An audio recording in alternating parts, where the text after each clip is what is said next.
दोस्तों लास्ट की कुछ वीडियोस में मैंने आप लोगों को रिकॉन्स्टिट्यूशन के बारे में बताया है कि किस तरह से आप पेट्रोल पंप, सीएनजी पंप और एलपीजी डिस्ट्रीब्यूटरशिप के लिए रिकॉन्स्टिट्यूशन कर सकते हैं।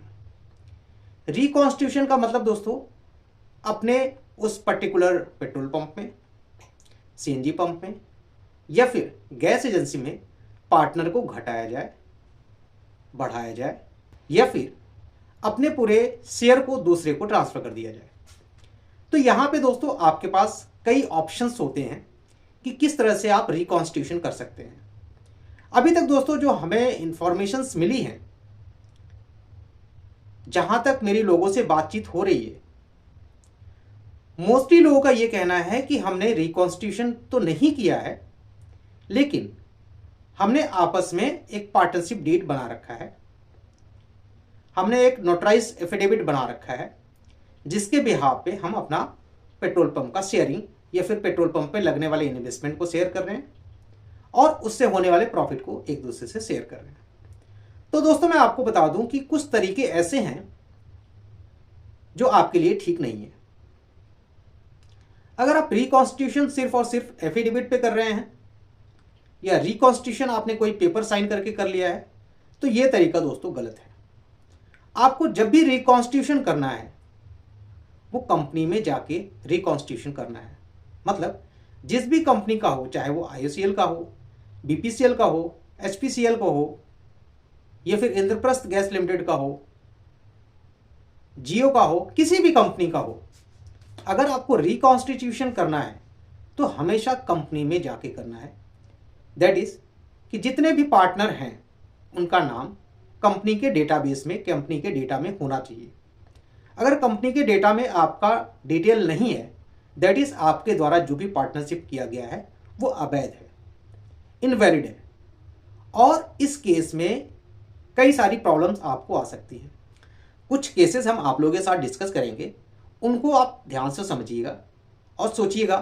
फिर अगर आपको समझ में आए कि रिकॉन्स्टिट्यूशन हमेशा कंपनी के साथ करना चाहिए तो आप जरूर करें।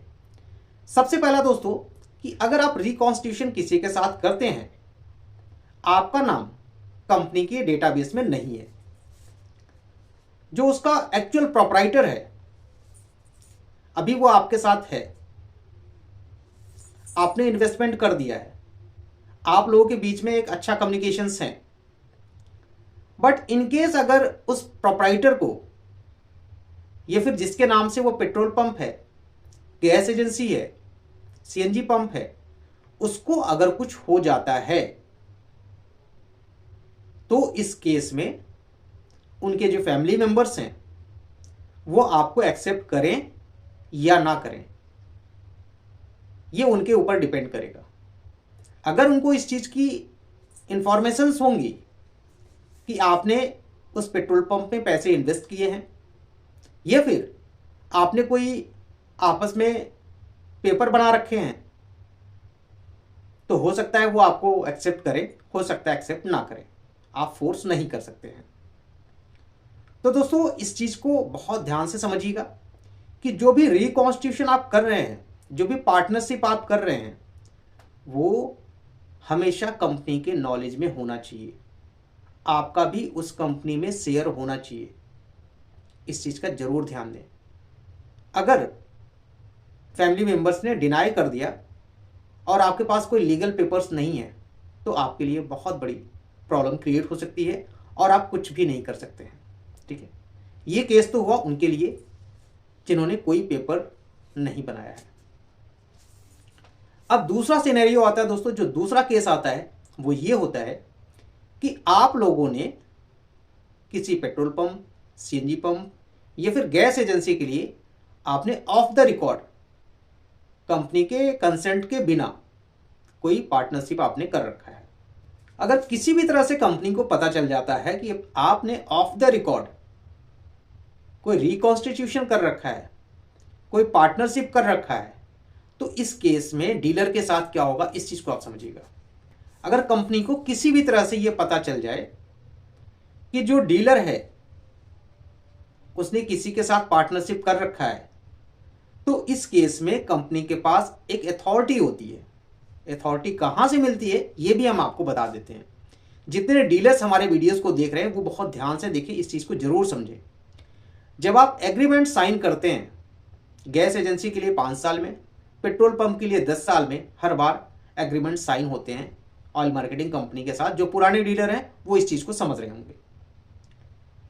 तो जब भी आपका एक एग्रीमेंट साइन होता है तो आप उस एग्रीमेंट को बहुत ध्यान से पढ़िएगा।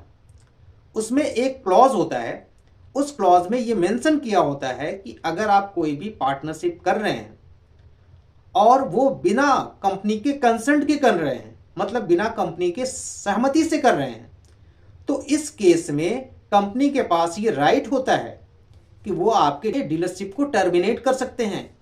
आपके द्वारा जो भी सिक्योरिटी पे की गई है उसको जब्त कर सकते हैं, आपके अगेंस्ट लीगल एक्शन ले सकती हैं।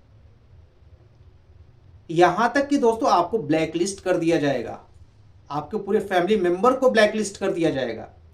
इन फ्यूचर आप कभी भी किसी भी ऑयल मार्केटिंग कंपनी के लिए ऑनलाइन एप्लीकेशन करना या फिर कोई भी ऑयल मार्केटिंग कंपनी आपको डीलरशिप नहीं प्रोवाइड करेगी। तो जो डीलर हैं उनके लिए भी बहुत बड़ी ये प्रॉब्लम्स हैं